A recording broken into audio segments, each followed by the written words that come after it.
સુરતની ડુમસ પોલીસે friendship day એટલે કે ગત રવિવારના રોજ ડુમસના સાયલન્ટ ઝોનમાં આવેલી વીકેન્ડ એડ્રેસ નામની હોટલના ચોથા માળે દારૂની મહેફિલનો પર્દાફાશ કર્યો છે. ડુમસ રોડના સાયલન્ટ ઝોનમાં આવેલી વીકેન્ડ એડ્રેસ નામની હોટલમાં દારૂની મહેફિલ ચાલી રહી છે એવો એક કોલ એક વહુના સસરાએ કર્યો હતો, જ્યાં એક વહુ અને તેના કેટલાક મિત્રો દારૂની મહેફિલ માણી રહ્યા હતા.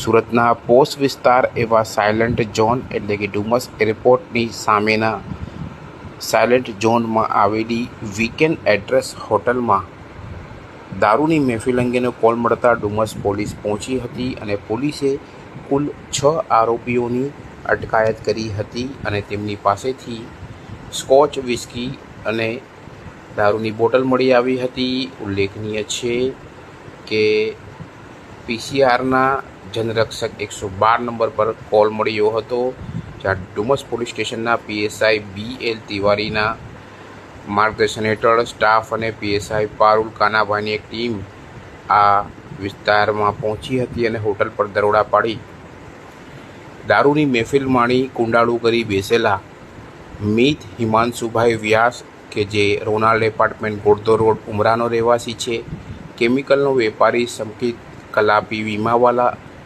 જે સાંઈરુદ્ર એપાર્ટમેન્ટ વેસુનો રહેવાસી છે, શ્લોક ભાવેશ દેસાઈ જે સ્કૃતિ એપાર્ટમેન્ટ જમનાનગર ગોળધો રોડનો રહેવાસી છે.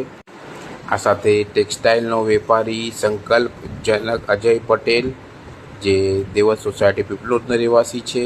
આ સાથે 2 છોકરીઓ કે જેમના એક સસરાએ ફોન કર્યો હતો તે પેઇન્ટિંગ આર્ટિસ્ટ મોસમ યજ્ઞેશ દલાલ જે ઓલિવા પ્રાઇડ અલથાણ ભીમરાડની રહેવાસી છે અને બીજી એક પેઇન્ટિંગ આર્ટિસ્ટ છે ઈશા જુગલ પટેલ જે પુષ્પરાજ રો હાઉસ સિટી લાઇટની રહેવાસી છે.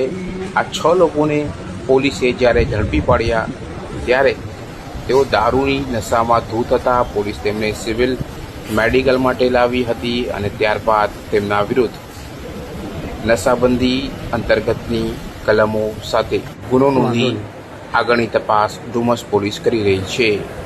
કર્તવ્ય ગુજરાત ન્યૂઝ, સુરત.